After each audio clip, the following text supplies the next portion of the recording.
Olá, pessoal! Hoje nós vamos falar sobre o início da colonização do Brasil. Professor, muito obrigada por mais uma aula. Eu que agradeço, Camila. Adoro estar aqui. Pessoal, as redes do professor estão aqui embaixo, inclusive o link do canal dele, que ele posta aula lá quase todo dia. Então, sigam aí o canal dele. O que foi a colonização no Brasil? O início da colonização do território brasileiro se deu no início do século XVI, em um contexto de grandes transformações na Europa. Ou então, Novo Mundo reservava acesso às grandes riquezas minerais e à exploração territorial nunca vista anteriormente na história da humanidade. A importância de estudar e conhecer a forma que se deu a colonização no Brasil ajuda-nos a entender a formação do povo brasileiro e toda a estrutura herdada dos nossos colonizadores. E claro que é importante saber a história para que não se repita a história. Professor, o microfone é teu. Gente, prazer estar aqui com vocês. Então, a gente vai trabalhar essa parte aí da chegada dos europeus aqui no Brasil. Então, a gente vai delimitar um tempo, né, da colonização, até porque o período colonial é muito extenso, muito grande, muito complexo, tem várias vertentes. Então, a gente vai estabelecer aqui que a gente vai até governos gerais, ok? Então, a gente vai lá no começo, depois pega governos gerais, até governos gerais. Então, vamos lá. Gente, a gente tem que pensar num contexto. O contexto europeu, que vai propiciar as grandes navegações, era o seguinte: desde o renascimento comercial e urbano na Europa, começa a ascender socialmente uma classe muito rica, que é a burguesia, né? E o comércio de especiarias na Europa, especiarias eram temperos, fármacos, tecidos, perfumes vindos da Ásia, da Índia e da China, eram monopolizados por dois reinos europeus que davam para o mar Mediterrâneo, que era Gênova e Veneza. Gênova e Veneza tinham um monopólio do comércio marítimo no mar Mediterrâneo até Constantinopla. E de Constantinopla ia por rota terrestre até a Ásia. Daí eles lá buscavam esses produtos, as especiarias, e traziam para a América, para a Europa, né? E daí, de Gênova e Veneza, era redistribuído através de outros mercados europeus para os demais países. Essa redistribuição encarecia demais o produto. O produto já era buscado lá na Ásia, que já tornava ele muito caro, era comprado barato lá, explorado de uma forma bem barata, porém, quando chegava na Europa, era agregado valor, né? E daí ele chegava muito caro na Europa. Essa redistribuição deixava mais caro ainda, ok? E nesta época, a Europa conhecia essas rotas terrestres para a Ásia, conhecia toda a Europa e conhecia apenas o norte da África, até a linha do Cabo do Bojador, que a gente vai falar mais tarde. Eles não se atreviam a passar por ali, certo? Então, o mar Mediterrâneo, como diz o nome, Mediterrâneo, metade da Terra, certo? Então, o mar Mediterrâneo era o único mar que eles conheciam bem, era muito explorado desde a época antiga, desde os fenícios, praticamente. Na época dos romanos era chamado de Mare Nostrum, Mar Nosso, dos romanos, e depois ele passa a ser extremamente explorado por todas as civilizações que passam por ali. No século XV, Gênova e Veneza tinha total domínio sobre essa região, no mar Mediterrâneo, para a distribuição das especiarias. Por isso, Portugal e Espanha começam a pensar em outra forma de ter acesso a essas especiarias. Eles queriam para o consumo, mas também viam uma grande forma de economia, né, de finanças, trazer riqueza para Portugal e para a Espanha, explorando este mercado. Então a gente vai ver que essas duas nações recém unificadas, né, elas vão se dedicar à busca de um caminho marítimo para as Índias, para a Ásia, ou Oriente, Extremo Oriente, ok? Ah, professor, mas por que a Inglaterra e a França também não se dedicaram? A gente tem que lembrar que Inglaterra e França se envolveram na Guerra dos 100 Anos, que começa no século XIV e termina só no século XV, lá para 1453.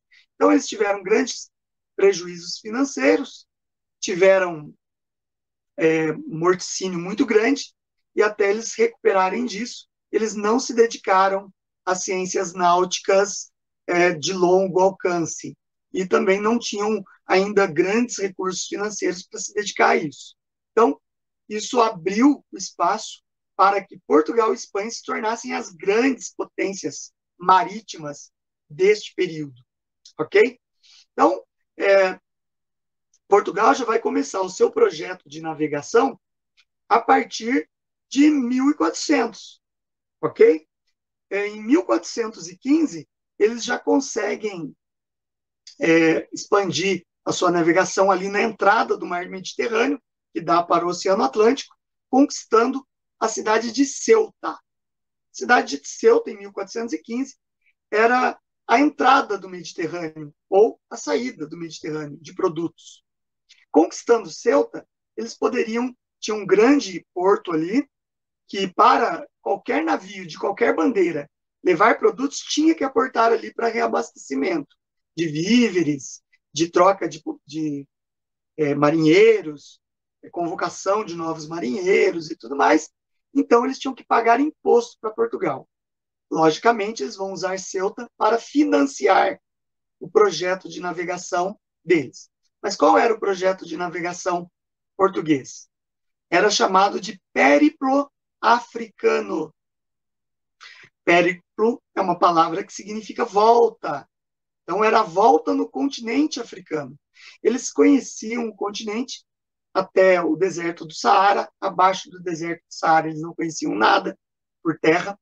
E no oceano, ia até o Cabo do Bojador. Então, eles vão margeando esta costa da África para, assim, ir conquistando terras ali no continente africano e também conhecendo o mar, o Oceano Atlântico, desconhecido mar do Oceano Atlântico. Para eles era como se fosse um mar, eles não imaginavam que era uma imensidão de um oceano, ok? Existiam lendas medievais que falavam que o Oceano Atlântico, em determinada altura, depois que você se afastava da Terra, ele borbulhava, águas ferventes cozinhariam os marinheiros como se fossem batatas quentes, né? E monstros marinhos gigantescos poderiam levar a pique as naus. Então, essas lendas chegavam na Europa e eles temiam isso, se afastar muito da costa litorânea. E também o pouco conhecimento científico daquele período indicava, eles acreditavam, que a Terra era plana.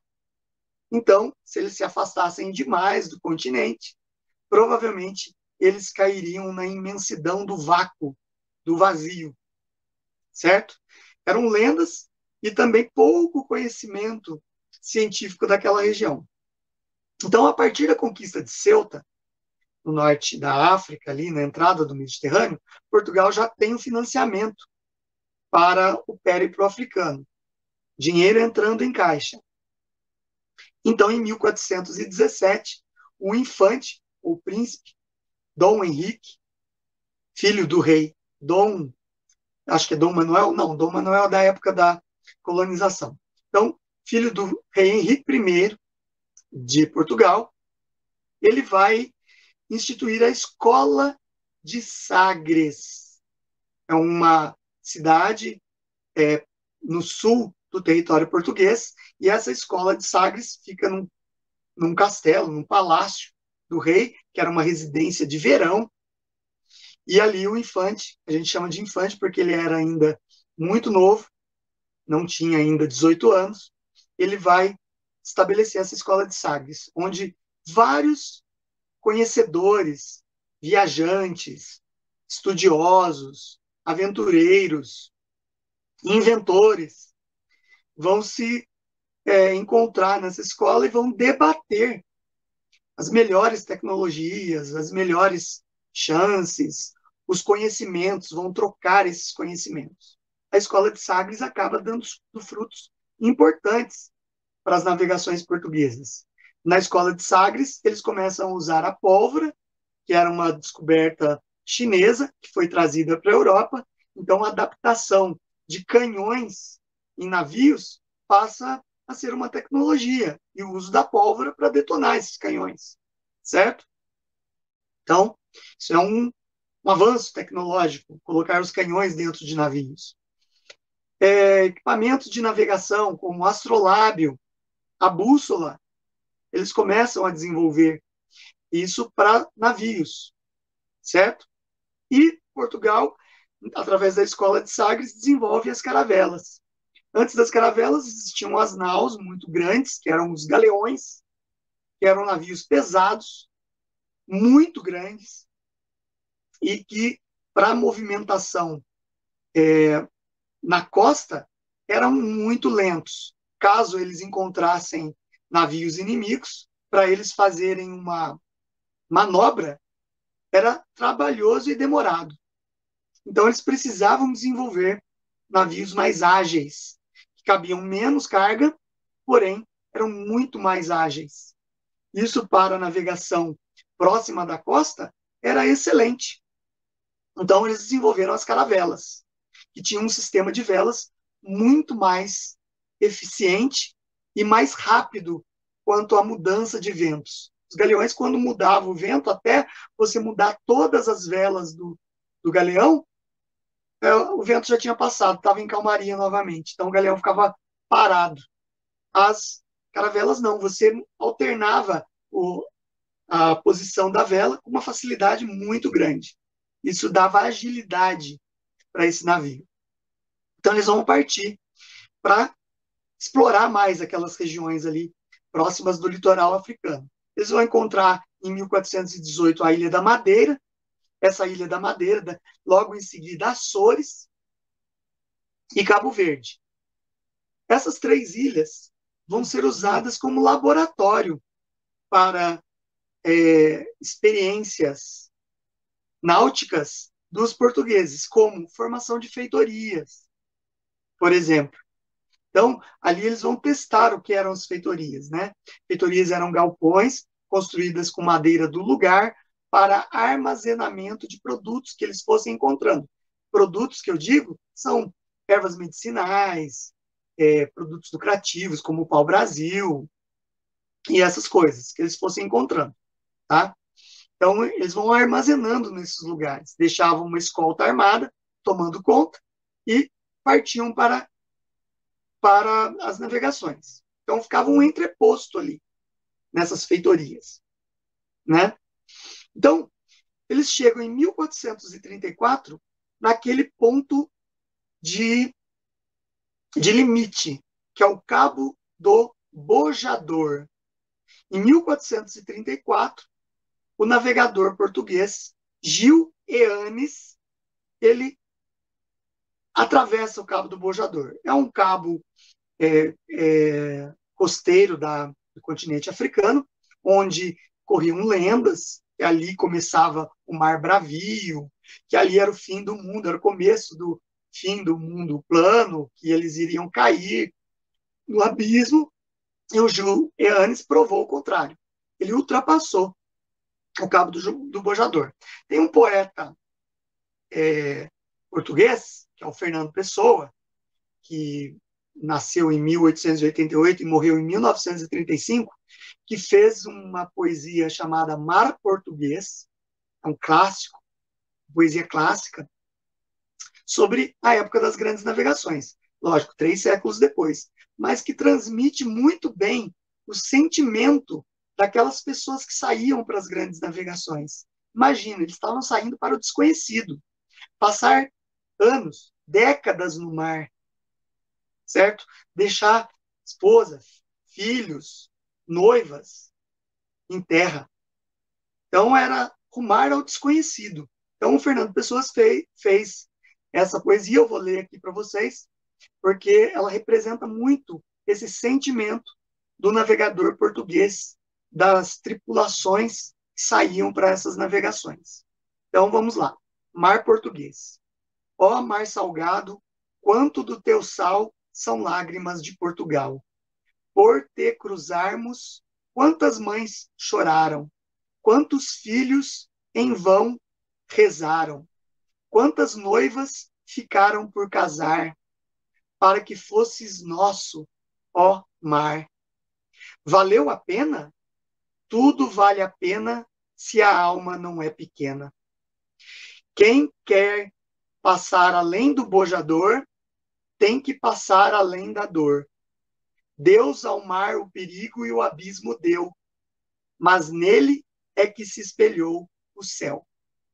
Então, nessa poesia, transmite muito o sentimento dos navegadores e dos marinheiros que partiam para essas viagens ao desconhecido. São verdadeiros heróis, né, daquele período. Então, continuando, logo em seguida, eles vão fundar uma feitoria na região que é hoje Angola, certo? Então, várias feitorias acabam dando origem a lugares de colonização portuguesa. Então, eles fundam ali a feitoria, que vai ser Angola, daí eles começam a planejar a passagem do Cabo das Tormentas, no sul do continente africano. Cabo das Tormentas é um cabo que é o encontro de dois mares, de dois oceanos, né? O Oceano Índico e o Oceano Atlântico. Portanto, é um lugar de mar revolto, ventos de aproximadamente 100 km por hora constantemente, certo? Então, atravessá-lo era uma barreira para chegar ao Oriente e também corria-se o risco do vento muito forte e do mar bravio afundar os navios, né? Então, um navegador português chamado Bartolomeu Dias, em 1488, ele consegue atravessar o Cabo das Tormentas, depois de muita tentativa. Eles chegavam próximo, aquele vento incessante, aquele mar bravio, eles voltavam para a feitoria que vai ser Angola, estacionavam os barcos novamente, esperavam o tempo melhorar, voltavam para aquela região no sul novamente, iam tentando. Isso durou meses para eles conseguirem. Os relatos dessas viagens portuguesas estão todas contidas numa obra clássica da língua portuguesa, do Camões, Luís Vaz de Camões, chamada Os Lusíadas, que contam essa epopeia portuguesa. E quando o Bartolomeu Dias consegue ultrapassar o Cabo da Boa Esperança, eles aprendem como passar por ali. Quem estava presente nessa travessia foi o Luís Vaz de Camões. E conta-se que uma das naus comandadas pelo Bartolomeu Dias afundou. E isso é uma coisa que se conta, uma lenda daquele período, através de escrivões dos navios, né? Que o Luís Vaz de Camões estava junto com uma noiva. Ele tinha acabado de desposar e era uma nativa da África, né? Ele estava encantado com aquele povo de pele negra. E ele estava escrevendo os Lusíadas. Quando ele estava no navio que afundou. Quando o navio afunda, Lusíadas de um lado, mulher do outro. Adivinha quem ele salvou? Então, conta-se que ele salvou os Lusíadas. Seria uma obra eterna. E a esposa, infelizmente, ele se perdeu nesse acidente. Fato é que ele se salvou, o navio veio e salvou ele, e daí conseguiram ultrapassar. Logo em seguida, eles fundam uma nova feitoria já do lado oriental da África, que é a feitoria de Moçambique. Então, essa feitoria foi fundada ali, eles já vão fundando, dando nomes para lugares na costa africana, né? E dali de Moçambique, eles já têm um caminho aberto para as Índias. A passagem do Cabo das Tormentas foi uma passagem tão emblemática que abriu o caminho para as Índias, que eles até mudaram o nome deste cabo. Passou a se chamar Cabo da Boa Esperança, porque aí deu uma esperança nova de chegar às Índias. Só que Bartolomeu Dias ele tinha que retornar para Portugal, porque o rei de Portugal não deu ordem para ele continuar tentando chegar às Índias. Essa honra foi dada a outro navegador português, chamado Vasco da Gama. Vasco da Gama passou quase toda a década de 1490 tentando chegar às Índias, até que em 1498 ele chega à cidade de Calicut, na Índia. Estava aberto o caminho marítimo para as Índias. Aquele monopólio de Gênova e Veneza estava quebrado. Portugal agora tinha acesso a essas riquezas vindas do Oriente. Então, foi impressionante. Os portugueses fundaram colônias na China e na Índia, Goa e Macau, foram fundadas, são bolsões de população que falam um pouco de português, e mantiveram várias pequenas feitorias nessas regiões. Estava descoberto esse caminho. Paralelamente, a Espanha ela se unificou muito tardiamente no século XV, quando houve a união do reino de Castela e Aragão, certo? E essa união do reino de Castela e Aragão, que é do rei Fernando I e Isabel I, fez com que eles perdessem tempo na busca de um caminho marítimo para as Índias. Então, o que eles fizeram? Eles começaram a aceitar ideias de navegadores experientes que oferecessem alguma ideia viável para eles poderem bancar. Lógico que eles não iam ter todos o dinheiro, porque essa unificação da Espanha só se deu com a expulsão dos mouros da Península Ibérica. E isso custou muito dinheiro. Então, eles estavam, entre aspas, desculpem o anacronismo, mas eles estavam terceirizando o projeto de navegação. E não podia ser o mesmo de Portugal, porque Portugal dominava aquela rota do périplo africano. Então, os dois reis lá, a rainha e o rei espanhol, começaram a ouvir navegadores que estivessem interessados em colocar um projeto viável de navegação. Um desses navegadores já tinha oferecido esse projeto para Portugal. Esse projeto dele que eu vou falar agora. É o navegador genovês, do reino de Gênova, um navegador muito experiente, chamado Cristóvão Colombo. Ele ofereceu para o rei de Portugal. Porém, o rei de Portugal já estava investindo muito dinheiro, junto com a burguesia portuguesa, no périplo africano, então recusou o projeto de navegação de Cristóvão Colombo. E daí ele ofereceu para os reis espanhóis. E os reis espanhóis duvidaram a princípio, porque era um projeto polêmico para o período, para aquela época. Cristóvão Colombo alegava que a Terra era redonda e que, se você rumasse para o Ocidente, no mar desconhecido que era o Oceano Atlântico, você atingiria o Oriente, porque você daria a volta no globo terrestre e chegaria no Oriente. É assim que ele imaginava. Quais são os motivos dele ter esse pensamento? Ele era um navegador experiente, ele via que existiam escritos antigos dos gregos que já teorizavam sobre a circunferência da Terra, né?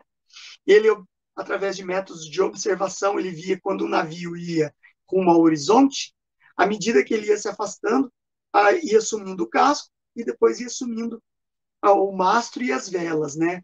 Posteriormente. Então ele via que existia, e era lentamente, então não caía num abismo. Ia sumindo assim. Então ele acreditava que a Terra era redonda. E daí tem aquela lenda dele ter colocado um ovo em pé para provar que a Terra era redonda. Na verdade, isso aí é uma lenda, né? E não se comprova historicamente isso. Bom, fato é que os reis da Espanha viram que Portugal encontrou o caminho das Índias e estava rendendo muitos frutos financeiros este périplo africano para Portugal. Então, os reis espanhóis não podiam perder tempo e começaram a pensar: vamos investir nas ideias do Cristóvão Colombo. Separaram 3 naus, 3 navios, galeões, antigos já, que era Santa Maria, Pinta e Nina. E colocaram uma série de pessoas que quisessem ir, né? Quem que gostaria de ir numa viagem assim, ao desconhecido, acreditando numa teoria que não era comprovada? Quase ninguém.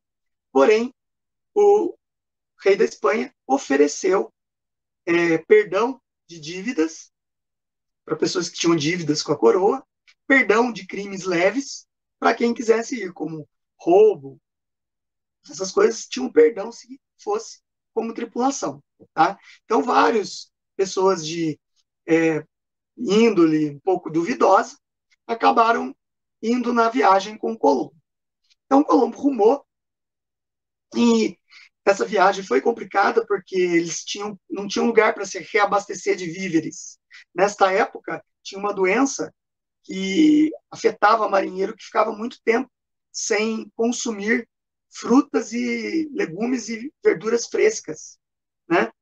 E com o tempo, nos barcos, isso aí era a primeira coisa que acabava, as frutas, legumes e verduras frescas. Imagina indo além do Oceano Atlântico, indo para o meio do Oceano Atlântico, não tendo pontos de parada para você reabastecer. Então, eles tinham que comer bolachas feitas com trigo, que geralmente eram mofadas. E isso dava uma carência muito grande de vitamina C.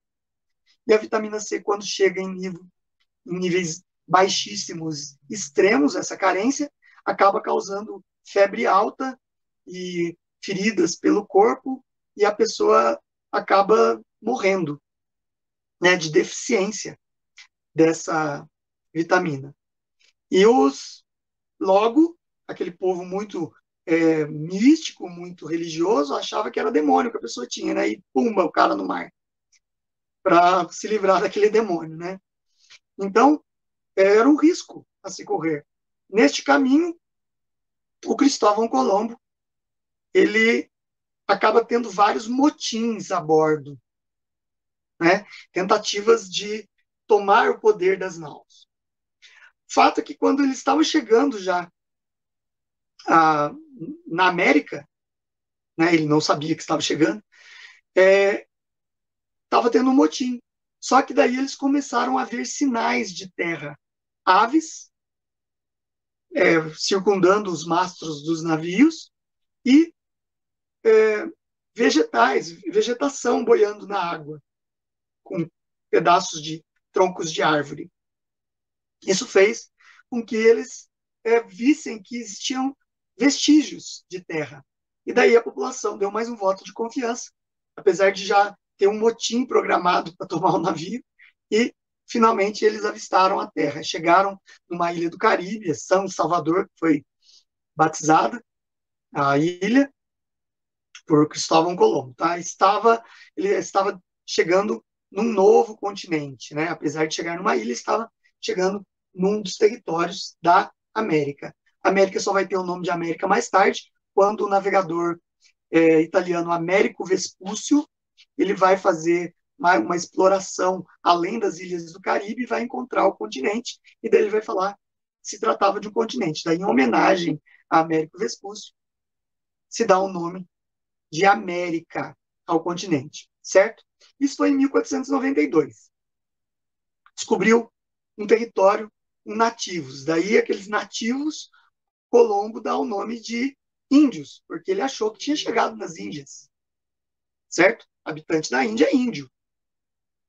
Então, por isso que a gente não chama quem nasce na Índia de índio, a gente chama de indiano, certo? E quem segue a religião hinduísta chama de hindu, ok?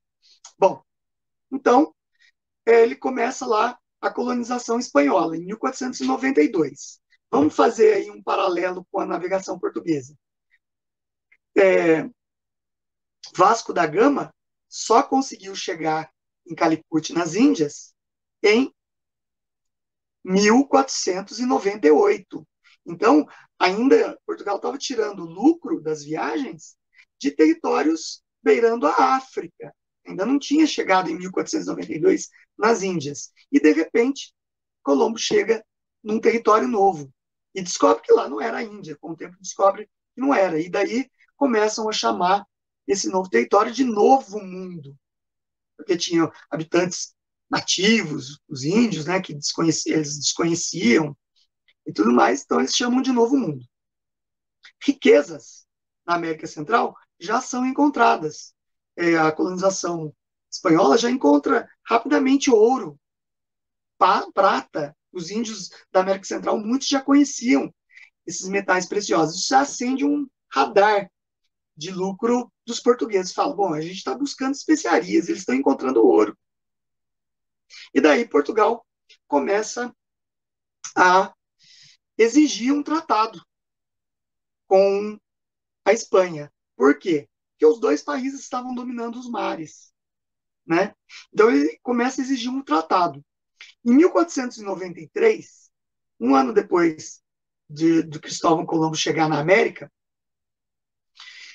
Portugal consegue que o Papa Alexandre VI seja um mediador de um acordo, de um tratado entre Portugal e Espanha de divisão do mundo por um meridiano imaginário, certo?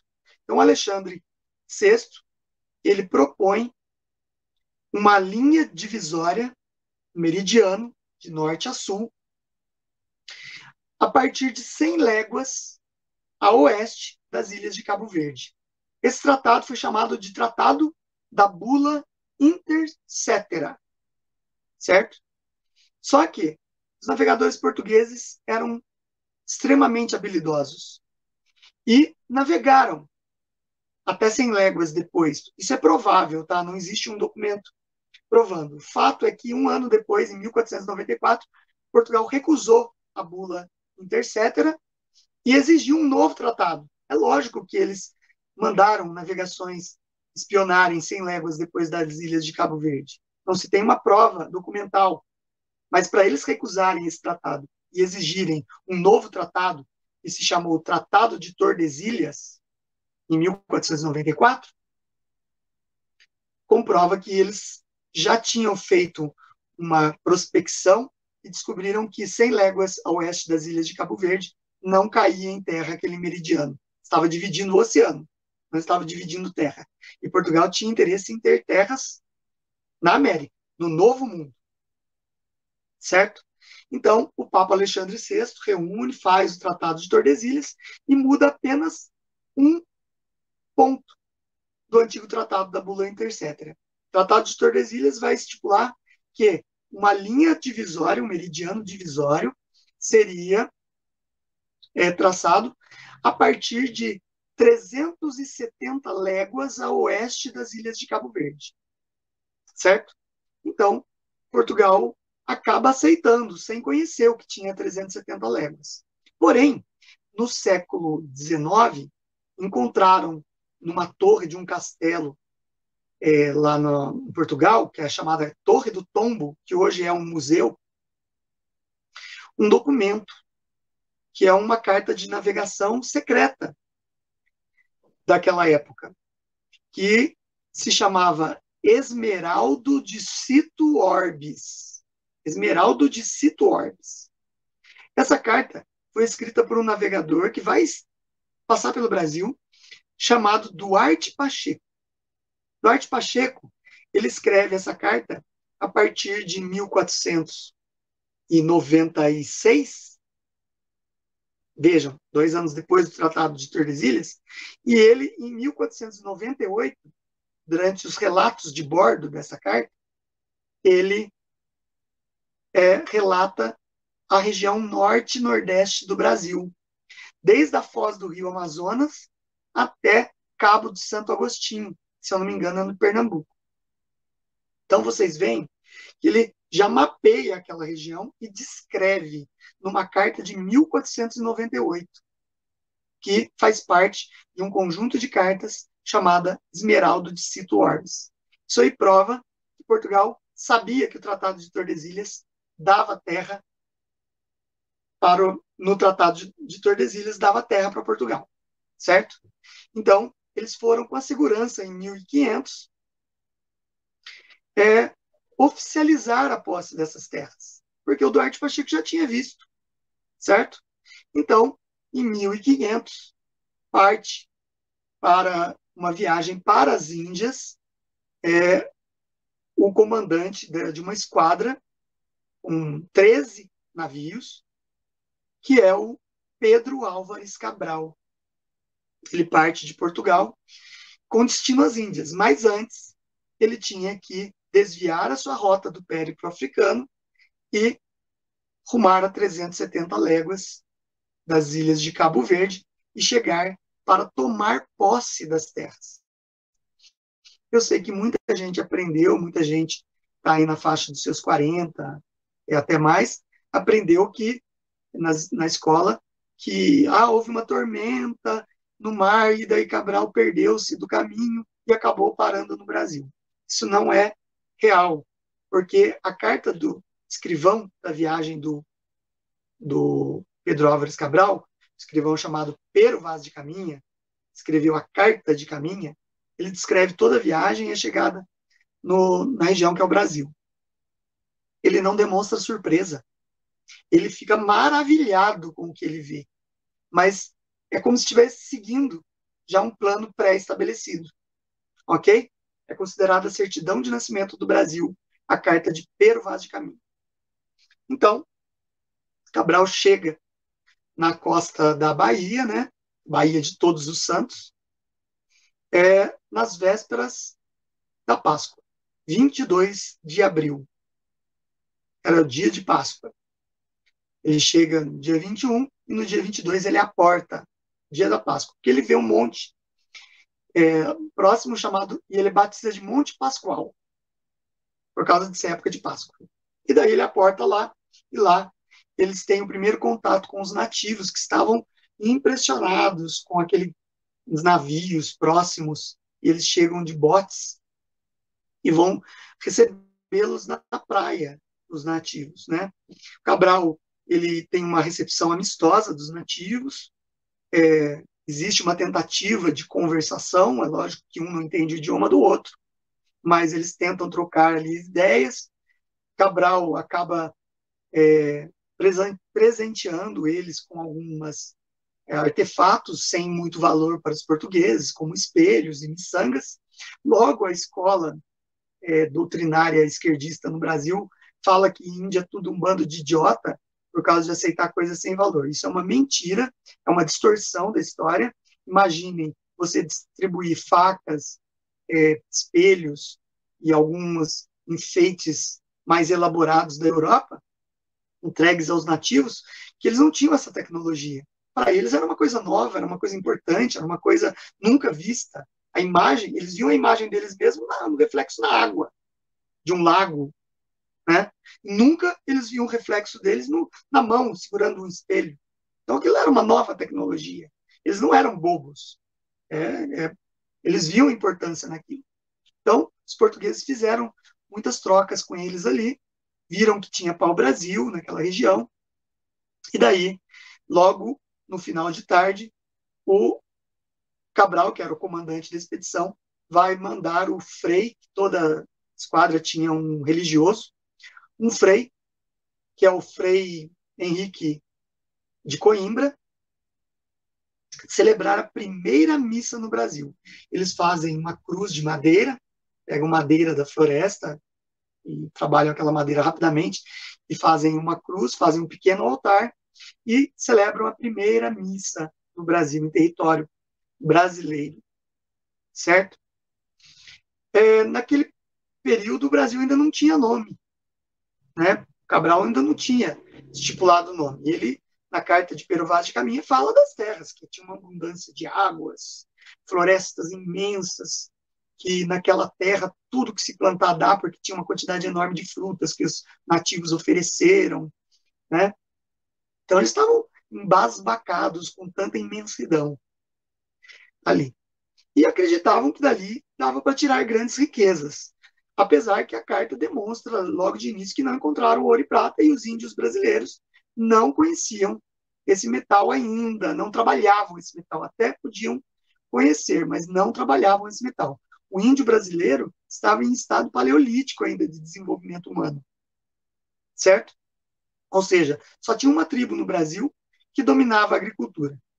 As demais não ainda. Viviam da caça e da coleta, num sistema bem ainda paleolítico de sobrevivência. Então, o que vai acontecer?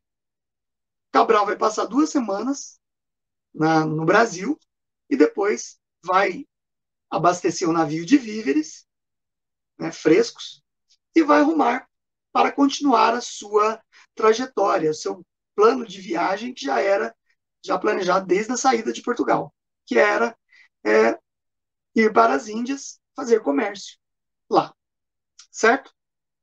Bom, daí começa um período do Brasil agora que está do lado direito, lado leste do Tratado de Tordesilhas, eram as terras pertencentes ao Reino Português. E as terras a oeste da linha do Tratado de Tordesilhas pertenciam ao Reino Espanhol. Ok? Bom, colonização. A princípio, o rei não quis colonizar o Brasil. Por quê? O comércio com as Índias era muito lucrativo. Você desviar recursos para iniciar uma colonização na América sem ter tido garantia nenhuma de que tinha ouro, era muito custoso. Ia faltar para outra rota marítima, que estava lucrativa. Então, o rei português resolveu deixar o Brasil 30 anos semi-abandonado. O período de 1500 a 1530 é chamado de período pré-colonizador ou pré-colonial, certo? Mas o Brasil vai ficar totalmente abandonado? Não. Ele vai mandar expedições exploradoras aqui. Primeira expedição vai partir em 1501 de Portugal. Chegar aqui no Brasil em 1501, né? Ela é comandada pelo um navegador chamado Gaspar de Lemos. Ele tinha a função do quê? Ver a extensão das terras. Porque Cabral não pôde fazer uma prospecção de todo o litoral brasileiro.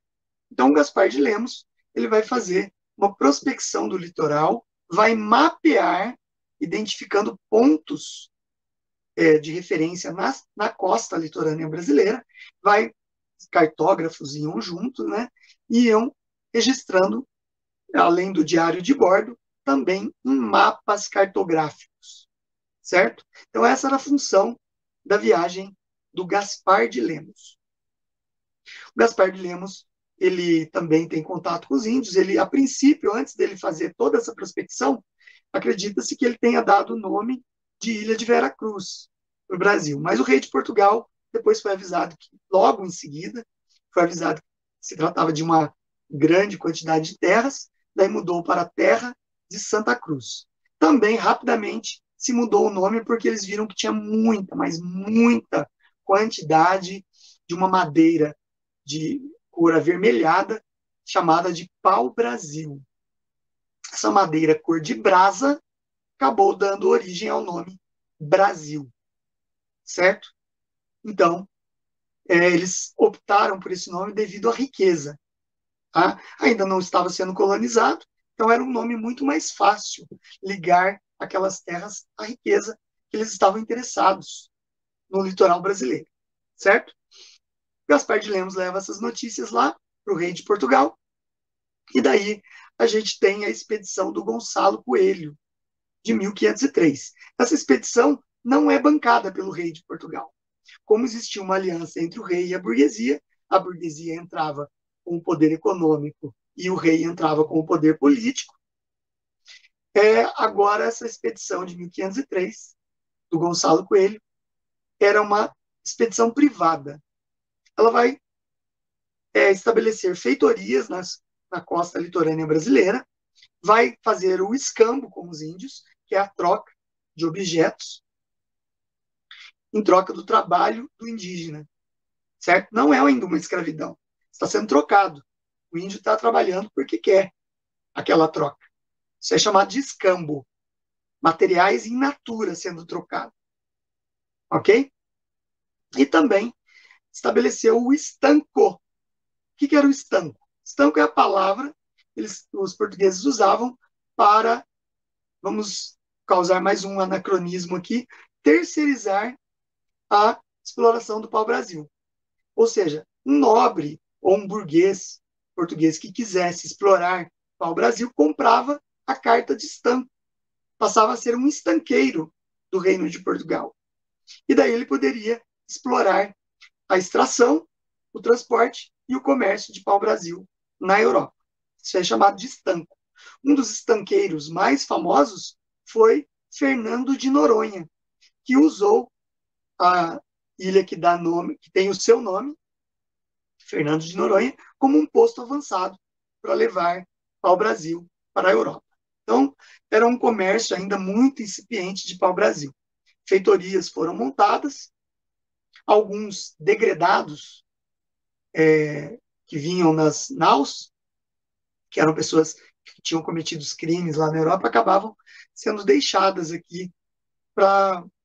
Eles queriam mais que a pessoa ficasse como uma pena, mesmo ficar num lugar desconhecido. Fato é que alguns sobreviveram e até casaram com filhas de cacique. É o caso do João Ramalho, um português que, quando Martim Afonso de Souza, quando começou a colonização, encontrou João Ramalho como chefe de tribo, casado com várias mulheres, né, que os indígenas praticavam a poligamia, e o João Ramalho acabou ajudando até o Martim Afonso de Souza. Mas, voltando às expedições. Então, depois dessa expedição de 1503, começou a vir direto algumas expedições esporádicas, uma vez por ano, buscar pau-brasil e levar lá para a Europa. O pau-brasil era usado como o melhor corante para roupas, para tecidos. E a cor vermelha para tecido na Europa era muito rara, por isso era muito cara. Tá? Eles não conseguiam atingir essa cor com outros corantes. Então, o pau-brasil era muito valorizado na Europa, certo? Existiam relatos de diários de bordo dessas expedições que falavam que eles montaram feitorias aqui no litoral brasileiro que cabiam 200.000 toras de pau-brasil, certo? Imaginem. Então, os navios, os galeões iam abarrotados de pau-brasil para a Europa, certo? Abasteciam lá e só voltavam depois de um ano para buscar mais que os índios iam colocando nas feitorias, ok? De 1516 e 1526 vieram duas expedições guarda-costas, comandadas por um almirante da Marinha Portuguesa chamado Cristóvão Jacques. O que aconteceu era o seguinte: Inglaterra e França ficaram à margem das grandes navegações. Quando teve o Tratado de Tordesilhas, o rei Francisco I da França chegou a questionar o Tratado de Tordesilhas, falando assim: eu quero ver o testamento de Adão, no qual ele separa o mundo entre duas nações. Então, os ingleses e os franceses, como não tinham acesso às terras de meio legal, por tratado, porque só existia o Tratado de Tordesilhas, eles acabaram investindo na pirataria, piratas, corsários, que vinham para a América para ou atacarem galeões espanhóis na região do Caribe, que eram os piratas do Caribe, para roubar carregamentos de ouro, e os franceses, principalmente, vieram para roubar pau-brasil, fazer um contrabando de pau-brasil das terras do litoral brasileiro. certo? Então, a função da expedição guarda-costas do Cristóvão Jacques era percorrer a costa de norte a sul e verificar se existiam piratas, corsários roubando ao Brasil das terras, certo? Existia o risco também deles quererem montar uma colônia aqui, já que Portugal estava tão longe. Então a ordem era: avistou navio estrangeiro, como os corsários não usavam a bandeira do país, né? Usavam aquela bandeira da caveira, os navios de Cristóvão Jacques tinham a ordem de abarroar, atirar também com seus canhões nesses navios. Fato é que na viagem de 1516 ele encontrou raridade, uma agulha num palheiro, porque às vezes você está percorrendo o litoral brasileiro do Nordeste e lá no Sul está tendo um roubo de pau-brasil de algum corsário francês. Fato é que ele encontrou um navio francês roubando pau-brasil no litoral de Santa Catarina.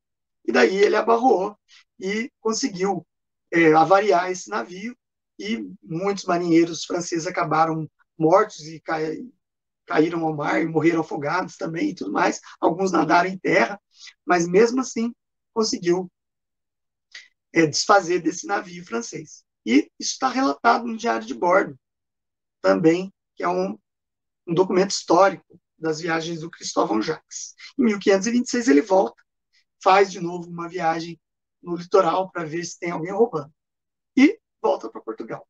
Acontece que nesses 30 anos, o comércio com as Índias começou a decair, porque os espanhóis estavam trazendo especiarias da América. Várias especiarias naturais da América para a Europa, e também ouro e prata. Então, o comércio com as Índias pelo périplo africano já não era mais tão lucrativo. Então, o rei português viu que aquele era o momento de transferir investimentos para a colonização do território. Afinal, era um território grande, podia haver muita riqueza ainda a ser descoberta, e também existia o risco de invasão de colonizadores franceses ou até ingleses, né, nessa região. Então, em 1530, o rei Dom Manuel, ou melhor, Dom João III, resolve assinar o início da colonização do Brasil.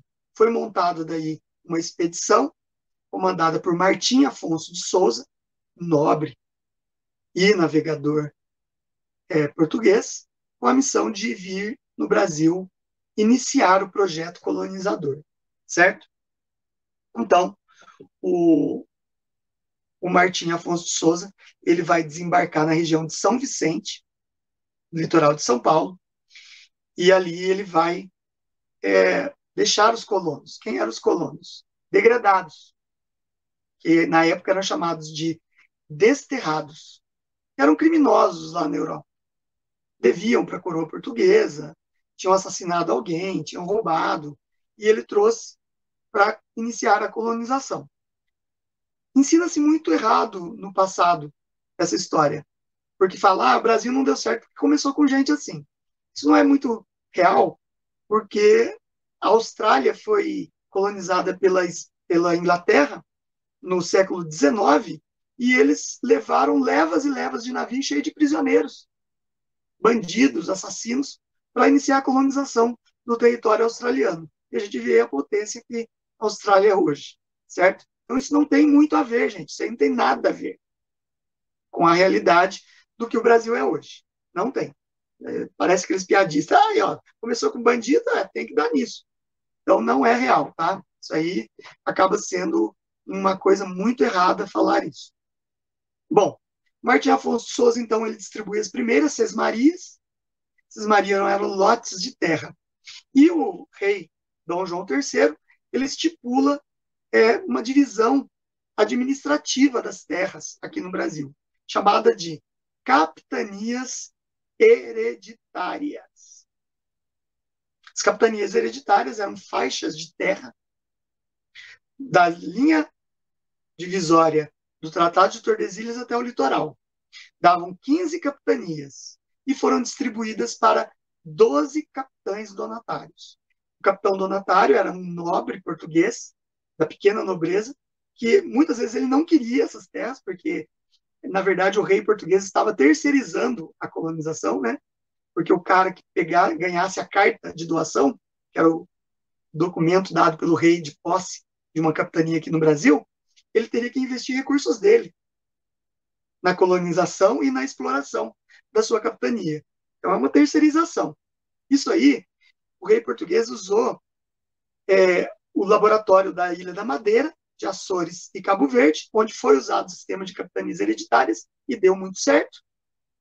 E esse sistema de capitanias hereditárias é uma cópia modificada, mas muito parecida com o sistema de suzerania e vassalagem da Idade Média no feudalismo europeu, que era um sistema que perdurou durante quase toda a Idade Média e que deu muito certo, certo?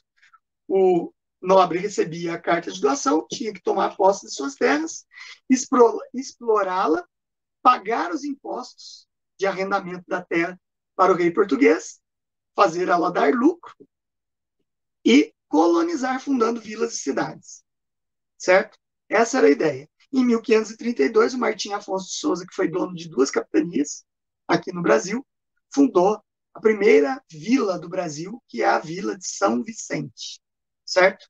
No litoral de São Paulo, que é considerada a primeira cidade fundada em 1534. Fundou a vila em 1532 e a cidade em 1534. Naquela região ali de São Vicente, existem muitos habitantes ali que falam que não foi assim, que outras cidades próximas é que foram fundadas primeiro, mas é o que se relata na história. Tá? Vila de São Vicente foi a primeira cidade do Brasil. Bom, o Martim Afonso de Souza e os demais capitães donatários, eles recebiam o foral. Foral é uma carta de obrigações que eles tinham que distribuir aos colonos. Essas cartas de obrigações diziam o seguinte, que o capitão donatário ele era o representante do rei naquelas terras e ele tinha que fazer valer a justiça. Quem ganhou as sesmarias tinha que plantar, tinha que cuidar do seu lote de terra e colher os frutos e pagar uma quantia para Portugal, uma quantia em víveres, muitas vezes, tá? Para o capitão donatário, e depois o capitão donatário repassaria. O nome foral vem da palavra inglesa for all, para todos, porque existiam leis inglesas que eram chamadas de for all, certo? Então, aqui no Brasil, abrasileirou-se, o português aportuguesou esse nome para foral, ok? E daí eles começam a implantar aqui a primeira forma de cultivo sistemático visando lucro, que é o cultivo da cana-de-açúcar. A empresa açucareira. O açúcar, na Europa, era um produto extremamente valorizado. Até a Idade Média, eles conheciam o açúcar de beterraba, que era trabalhoso e caríssimo para se ter, para se fazer uma pequena quantidade de açúcar. Açúcar era deixado de herança por nobres aos seus descendentes.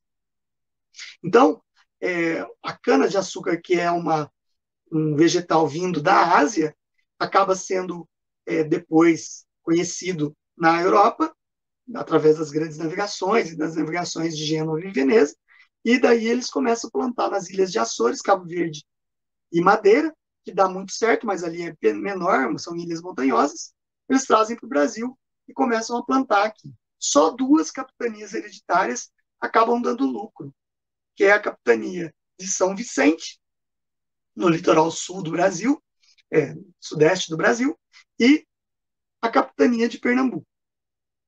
A capitania de Pernambuco e de São Vicente tinha um solo favorável, um clima favorável para o plantio de cana-de-açúcar, e elas deram muito lucro. O pau-brasil continuava sendo extraído, agora em menor quantidade, porque eles desmataram bastante a Mata Atlântica, tirando o pau-brasil, né? Toneladas e toneladas de madeira, e essa projeto de açucareiro no Brasil mostra-se muito lucrativo, porém pouco eficiente com o sistema de capitanias hereditárias, certo? Então, o rei português vê que existe pouco lucro, só 2 capitanias em 15, extraindo e pagando todos os impostos. O que acontecia era que o nobre que recebia a carta de doação via aquilo como um presente de grego. Ele ia ter que pôr dinheiro do seu bolso, colonizando lá o Brasil. Muitos nem vieram conhecer as terras que eram doadas e abandonavam. Outros que tentaram deram o azar de pegar capitanias que eram em região de tribos muito selvagens, que eles fundavam um núcleo colonizador ali e os índios atacavam e matavam todo mundo. E também dificuldade de transporte da pequena agricultura que eles estavam iniciando para portos que levassem para Portugal. Então, tudo isso dificultou demais, solo, clima desfavorável, fez com que o sistema de capitanias não desse certo. E daí o rei português optou, em 1548, pelo sistema de governos gerais, que foi implantado em 1549. Tá? Governos gerais. Mas então ele retomou as capitanias?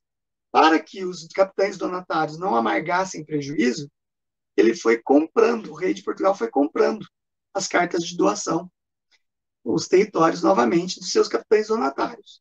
A última capitania a ser comprada foi a capitania da Bahia, em 1572, certo? Então, foi implantado, em 1549, o sistema de governos gerais. Quem foi o primeiro governante geral? O primeiro governante geral foi Tomé de Souza. Tomé de Souza era um nobre de confiança do rei português, veio para o Brasil e estabeleceu o seu ponto de governo na Bahia. Ali ele vai fundar a cidade de Salvador e traz ali o primeiro bispado para o Brasil. Ele traz o primeiro bispo, Dom Pedro Fernandes Sardinha. E junto com o bispo, o primeiro bispo do Brasil, ele traz também os jesuítas, a ordem dos jesuítas. Eles vêm aqui com a missão de catequizar os índios, catequizar colonos que estavam muito tempo longe da fé religiosa europeia e precisavam ser novamente catequizados, ensinar o catecismo a eles, e também tinha uma função de moralizar a colônia aqui no Brasil, certo? Um dos chefes dos jesuítas que vieram foi Manuel da Nóbrega, e uma dos personagens mais importantes dos jesuítas nesse período foi José de Anchieta, que em 1554 vai fundar o Colégio de São Paulo, junto com Manuel da Nóbrega, e vai dar origem a São Paulo de Piratininga, que vai vir a ser a grande metrópole de São Paulo nos dias atuais, certo? O governo geral de Tomé de Souza, então ele cumpriu com seu papel, estabelecer uma capital, de estabelecer um bispado, de trazer os jesuítas e espalhar pelo litoral. Os jesuítas vão se compadecer dos índios, porque os índios eram vistos como almas puras, as divindades indígenas eram ligadas à natureza, e os portugueses viam que eles não tinham contato com religiões monoteístas, como os negros africanos tiveram com as invasões, com a expansão islâmica, principalmente no norte da África. Então, eles viam que o índio ainda era uma alma a ser salva, certo? Então, eles começam a catequizar os índios aqui e protegê-los da escravidão.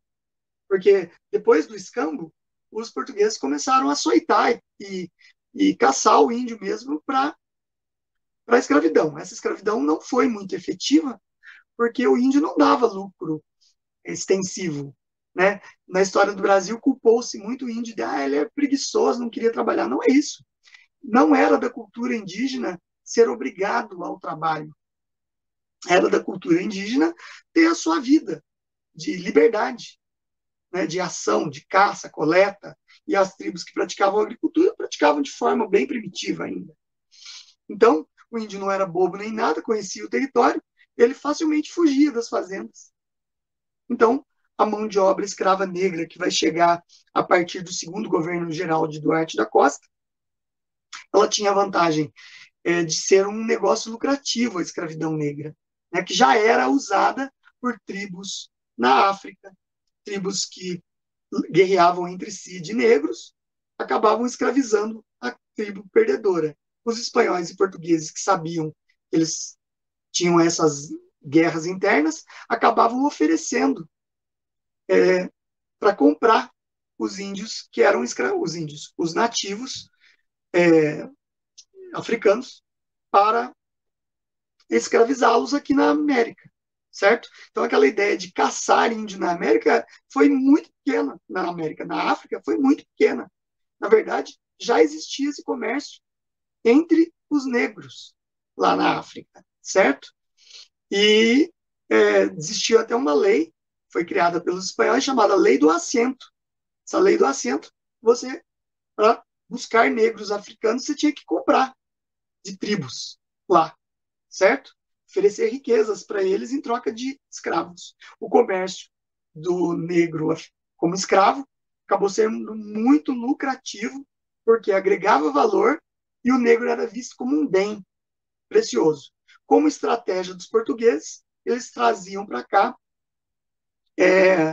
negros de diversas tribos, muitas vezes rivais entre si na África, certo? Que falavam idiomas diferentes, assim, impedindo revoltas entre eles, né? Mas é lógico que o negro, à medida que ele vai se fixando no Brasil, eles não conheciam o território, ficava difícil para eles fugirem, né? Mas à medida que eles vão conhecendo o território, eles vão se familiarizando, vão nascendo negros aqui, que a gente chama de reprodução endógena no sistema escravista, e daí esses aí já vão cooptando com a língua portuguesa e conhecendo o território, e todos, com o tempo, vão falando o mesmo idioma.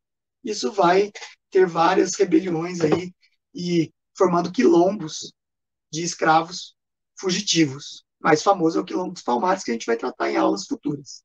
Tá? Então, o Duarte da Costa, no governo dele, que é o segundo governo geral, ele funda a cidade de São Paulo. Os governos gerais, eles tinham uma espécie de... O governador geral, ele era o representante do rei aqui, e ele tinha uma espécie de ministério, que era formado por três: o ouvidor-mor, o capitão-mor e o provedor-mor. O provedor-mor cuidava das finanças da colônia, né? Arrecadação de impostos, investimentos no açúcar, construção de engenhos, essas coisas todas. O capitão-mor, defesa da costa contra invasões. E o ouvidor-mor, responsável por aplicar a justiça na colônia. A justiça de acordo com a justiça portuguesa. Tá? Então, fazia-se a aplicação do foral aqui. Então, para encerrar a aula, a gente encerra aqui nos governos gerais. O Duarte da Costa ele acabou tendo um governo geral duvidoso, porque houve 2 invasões francesas no território brasileiro nesse período colonial. A primeira invasão, 1550, que até eu fiz um vídeo hoje no meu canal, sobre a invasão francesa. Aconteceu em 1550, foi até 1554, na Baía de Guanabara, e isso pegou muito mal para Duarte da Costa. O bispo Dom Pedro Fernandes Sardinha viu que ele era um verdadeiro malfeitor, o Duarte da Costa, e pegou um navio para ir na presença do rei de Portugal denunciá-lo. Só que o navio afundou na costa do Espírito Santo. O bispo conseguiu nadar até a praia, só que os índios caetés, que eram canibais, né, antropofágicos, acabaram jantando sardinha naquele dia. Dom Pedro Fernandes Sardinha, o bispo, certo? E, mesmo assim, a invasão repercutiu muito mal no Reino de Portugal, e daí o Duarte da Costa é requisitado novamente pelo rei, e daí vem o Mendes Sá, que expulsa os franceses da costa brasileira e faz um excelente governo, né, dando incentivos a plantio de cana-de-açúcar e propiciando mais segurança aos colonos. Até praticamente a vinda da família real em 1808 no Brasil, perdurou esse sistema de governos gerais. Lembrando que houve um espaço de 1580 a 1640, em que Portugal acaba pertencendo à Espanha. Consequentemente, o Tratado de Tordesilhas aqui do Brasil acaba sendo anulado e o Brasil passa a pertencer aos domínios espanhóis durante 60 anos. Mas, que a gente chama de União Ibérica lá na Europa, isso é um motivo para uma próxima aula, tá bom? Então, a gente deu início aí à colonização brasileira através do período pré-colonizador, início da colonização e o sistema de capitanias hereditárias e governos gerais. Professor, muito obrigada pela aula, pela paciência. Pessoal, então é isso. Fiquem todos com Deus, que Jesus os abençoe imensamente. Beijos.